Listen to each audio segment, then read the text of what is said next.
Okay. What we're going to do, we're going to just quick recap of the services with high availability and disaster recovery in this presentation, right? Let's go into second slide.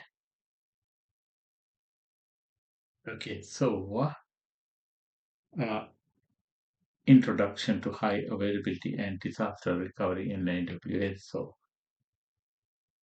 we'll see what we call high availability and disaster recovery. So high availability, we already knows that we need to make sure we eliminate a single point of failure by placing services in different availability zones and cross regions to make sure one of the availability zone fails, the services is still available from another availability zone. And then we discussed about disaster recovery. Disaster recovery provide approach to recover from a catastrophic failure. So anything like your services being interrupted, or you can't recover it from one location, maybe due to a natural disaster, or maybe due to a hacker hacked into your services and encrypted all these data or something like that. So that sort of incidents we use disaster recovery, right? And so as we spoke earlier, we got a three AWS deployment models: global services operating worldwide, like uh, DNS, Route 53, IAM, content delivery network sort of things, and then the other services are regional services. They are operating across multiple availability zones.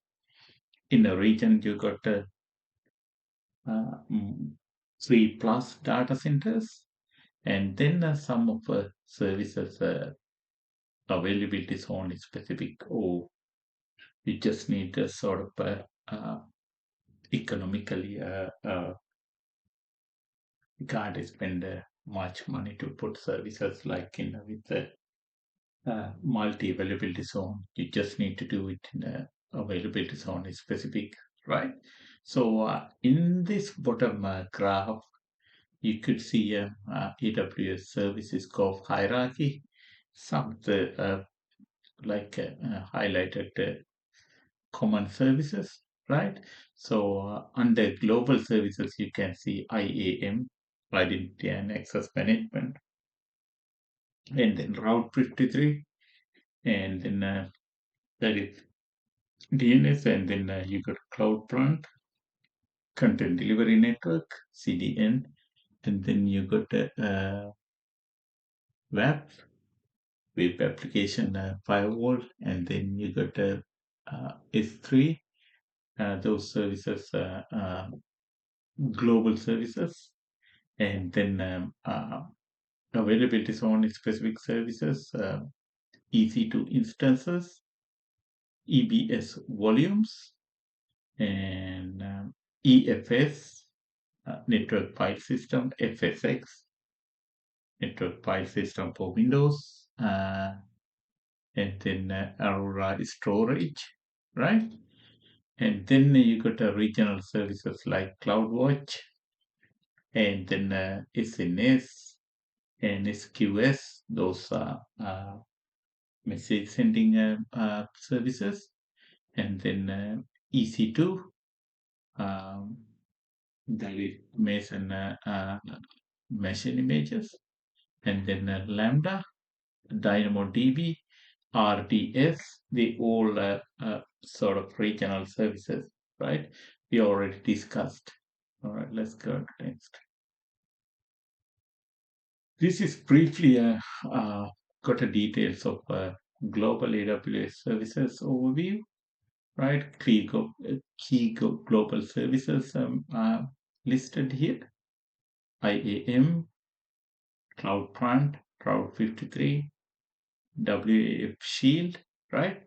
So you got benefits, inherent fault tolerance, no region specific dependencies. They are all consistent worldwide, right? You can go to a regional service with multi availability zone capabilities. The S3 is a regional and it's applied to availability zones. EFS also span multiple availability zones. S3 Glacier archived in multiple availability zones. And the database services, DynamoDB, tables replicated across three availability zones, RDS, optional multi-availability zone deployment, Aurora, six copies across three availability zones, as well as some of these database global tables is replicated across cross region, and then Lambda auto runs across multiple availability zones. All right, so availability zone is specific services and high availability strategies for them, right? EC2 high availability, right? EC2 runs in a single availability zone, right? So you can use auto scaling groups across multiple availability zones, right? Or you can do a distributed traffic with less elastic load balancer to make sure they are available in the high available. EBC, EBC volumes are availability zone, bound resources, and you just need to take regular snap shots, usually stored regionally. Using backup service, you can copy them into another region, right? And these are available for restore to any availability zones within the region, right? And these sort of recovery time objective for availability services in high availability strategies, right? And auto scaling, you can get within 1 to 3 minutes, right? Uh, EBS snapshots, you get a 3 to 5 minutes time, right? Amazon machine image deployment, you can do within 5 to 10 minutes time. So that's a recovery time in minutes, right? Minimum to maximum times where they are highly available, right? All right. So let's go to multi-availability zone failover mechanism, right? So this is basically for databases, right? Relational databases. So when you apply relational databases in multi-availability zone deployment, right? Primary DB in one availability zone with synchronous standby, another, right? And automatic failover, right? They can do within 30 to 120 seconds. That means 30 seconds to 2 minutes during time, right? So in that case, the DNS endpoint switches to standby. You don't need to do anything. It will do automatic failover, right? And then tables are replicated across three availability zones by default, right? In the DynamoDB, no manual failover required, right? Read writes continue seamlessly in these DynamoDBs, right? And then if you go into Elastic Cache, there's a caching service in the multi-availability zone. So supports read replicas across the availability zones, right? You can do optional automatic failover configuration if you need it, right? So now cross-region replication for disaster recovery. So cross-region replication means they're replicating the data into another region. Let's say you in a one region in North Virginia or something, and then uh, it can be replicated into totally a different region, not availability zone. So totally different region for the disaster recovery. Anything happen to region. So that data in that region, so you can recover it from another region, right? And so you got a S3 cross-region replication, uh, asynchronous replication to another region, right? And require versioning to be enabled. So S3, you need to enable a versioning to do cross-region replication, right? That's for ideal for backup compliance and a low RPO and RTO, right? Recovery point objective and recovery timing objective, right? Uh, that's then dynamic DB, global tables. Actually, these things we can discuss detailed. I'm just talking in here. Uh, you to remember that point form in for the exam, right? Dynamic DB global tables was talking about in the previous slide. So global tables are replicated active-active replication across two regions, right?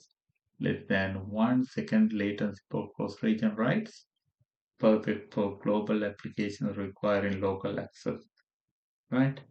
And then Aurora Global Database, that's also RDS. Uh, Primary region read write with the second region read only. 1 second lag. Payload promotes secondary to read write instead status either manually or automatically. So Aurora Global Database, you can have a read write with secondary region read only, right? 1 second lag.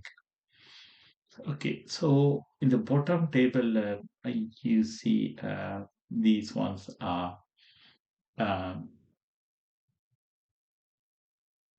listed in summarized. So service, recovery point objective, recovery time objective, and then a failover, right? Uh, S3 cross-region replication, minute to hours, right? Uh, RTO, none, always available, right? Uh, Failover type, a sync, right? No failover needed because this S3 cross-region replication, when you enable versioning, it will cross-region availability is available when your versioning is enabled. So you don't need to fail over because S3 is the global service. Even if it's in a region, when you create a bucket, it's creating in a bucket in a region, but it's available.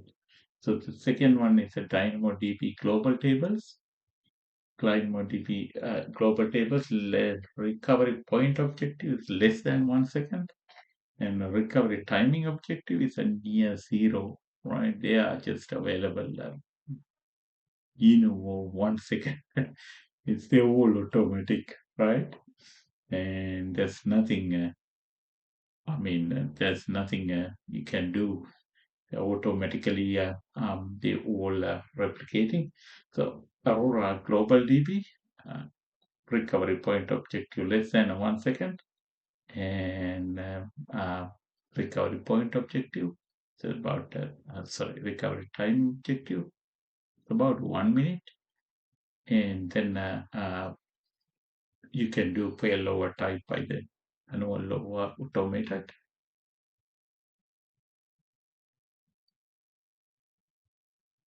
Right. So key design patterns for high availability and disaster recovery.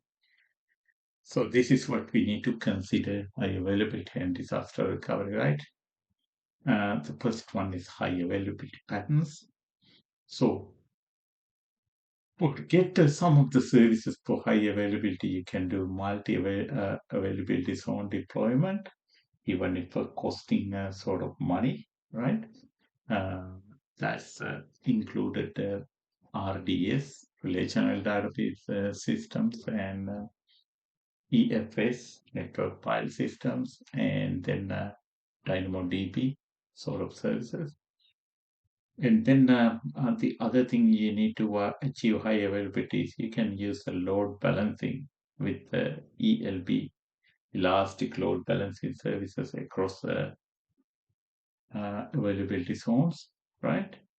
And then the auto scaling for easy workloads, easy to, sorry, auto scaling, you can distribute auto scaling EC2 instances into a different availability zone in the region.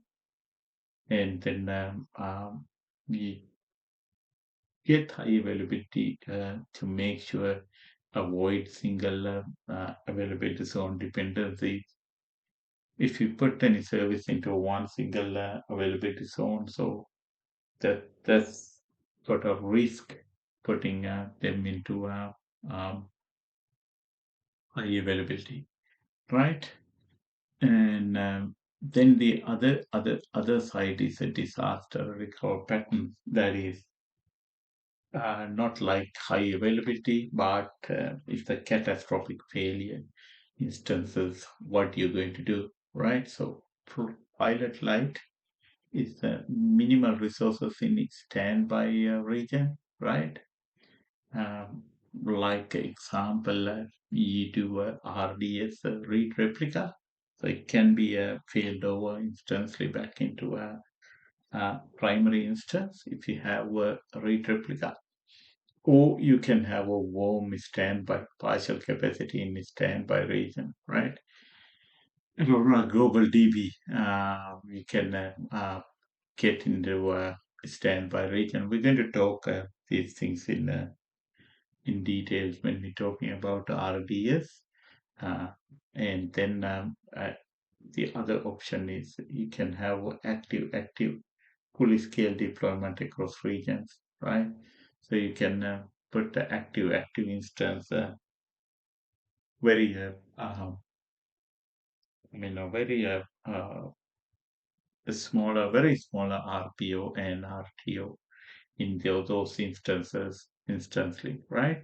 So in the bottom, right, you can see high availability, multi-availability zone, auto scaling, automatic failover, right? And then the disaster recovery, you can use minimal resources, right, to use a read replica, and then you can have a warm standby with a partial capacity, right? And then you can have active full capacity. So that's what we were thinking in high availability and disaster recovery, right? Okay, it's sort of a real world example, multi-region or web application architecture, right? Uh, see that example, right? Let's assume you're going to put a one primary region, US East one, that is North Virginia. You're putting an application load balancer, distribute traffic, right? And then we use EC2 instance in the auto scaling group across multiple availability zones, right? And then RDS multi availability zone deployment for database redundancy, and then DynamoDB with the global tables for cross-region replication, right? And then disaster recovery region, right? Uh, you can do Aurora global database and read replicas, right? And then S3 cross-region replication for static assets, right? And minimal EC2 capacity, right? Pilot light approach. That means you can have a read replica in one of the other region. And then you can use a Route 53 with payload routing policy, right? Uh, So it's sort of um,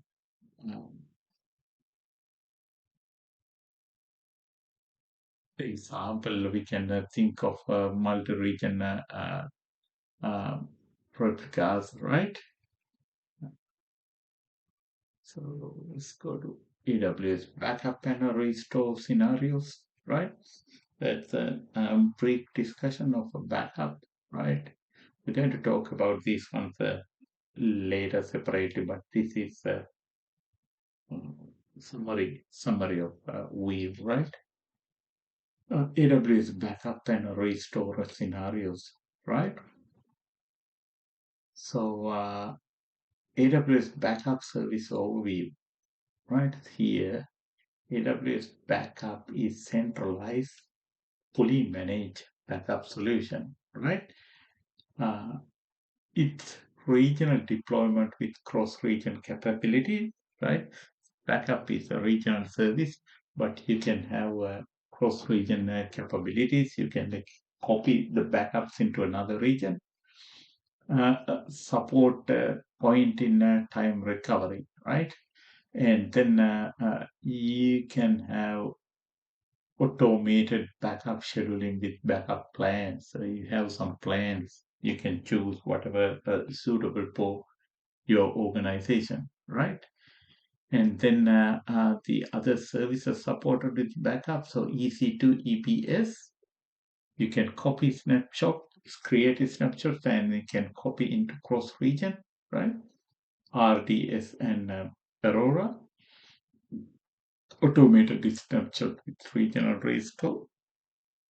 They can create automated snapshots scheduled, and then I can restore to regional DynamoDB. Uh, that's a point in time recovery for 35 days, right? Point in time recovery. I mean, you got a 35 days of backups. You can go to uh, one of the timing, and then you can get it recovered. EFS, FSX, EFS, and FSX networking file system for Linux and Windows. So they can get incremental backup with the CRC support, right? And in here, recovery time objective for AWS services at the bottom. So S3 cross-region replica minute to hours, right? And then easy to with auto scaling 2 to 5 minutes, right? Dynamo DB global tables, very small seconds. I think it says less than 1 second. One of the earlier Aurora DB global DB also it's very 1 minute. That's in minutes. So then if you deployed RDS in multi-availability zones, plus recovery time objective is about 2 minutes. They are all in minutes, seconds, uh, right? And this is a sort of a quick summary, whatever summary I have discussed in this video. So that's key takeaways. We've been discussing multi-availability zone deployment provides high availability within a region, right? So multi-availability zone within a region. So cross-region strategies of a disaster recovery protection. So and then match solution to your RPO and RTO requirement. What is your recovery point objective and what is your recovery time objective? Then decide what you want, right? And then this is important as well. So consider cost versus resilience trade-offs. So it's easier to us to tell you put these availability zones and cross regions easier as to tell your services because it's all depend on how much money you have to spend. So everything, even if you put a service in two availability zones in the same region, that's going to cost you money for putting services into these regions as well as the traffic in between these regions, right? Some of the services. Traffic is must for all the services, but some of the services, if you put in two of them in two availability zones, that you have to pay. Um, Sometimes in sort of questions, they're going to ask you uh, about the cost effective. Then you need to think about what is the cost effective way to put it in rather than you thinking about the high availability or service resilience. So that's what we need to consider. These services are really sort of telling my experience. So these services are really very reliable. Even one single availability zone is very uh, rarely fails, but it's all depend on what sort of question they're asking. And you have to find out which is the best scenario in that particular conditions, right? So deployment is strategy selection. The goal AWS services automatic HA high availability, RDS multi availability zone, DynamoDB, EFS global reads, DynamoDB global tables, near zero RPO, global databases. So these sort of some of these services are near zero RPOs seconds, right? So in here, they are explaining one of these scenarios. You can put one of the services to get this high availability and disaster recovery. See that you have two regions here, right? In these two regions, they got they've been using two availability zones in each region, right? And you have a front end server, and then got the application server, and then you got a database, right? And then they applied to uh, multi-AZ development, shared uh, multi-AZ deployment, and see that she got a Aurora primary database here, and with the multi-availability zone uh, deployment, they got a Aurora replica running in another region in the same availability zone, and then everything is replicated into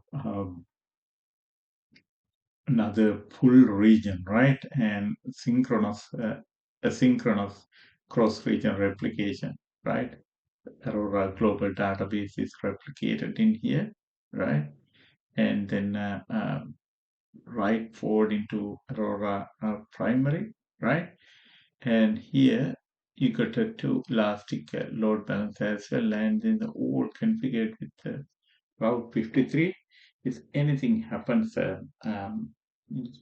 you can use this one as a disaster recovery solution, right? But you need to think about the situation. So this setup is going to cost you a lot of money.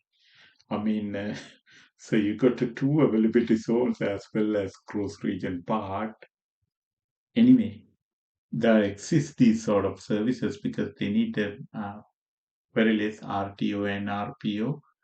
And even if something happen, customer don't even realize that something happens that fast, they're switching to a second region, right? That is some of topics just discussed here. Um, I think this is a quick catch up. I believe this is for today's. We'll catch you from another video. Until then, thank you very much.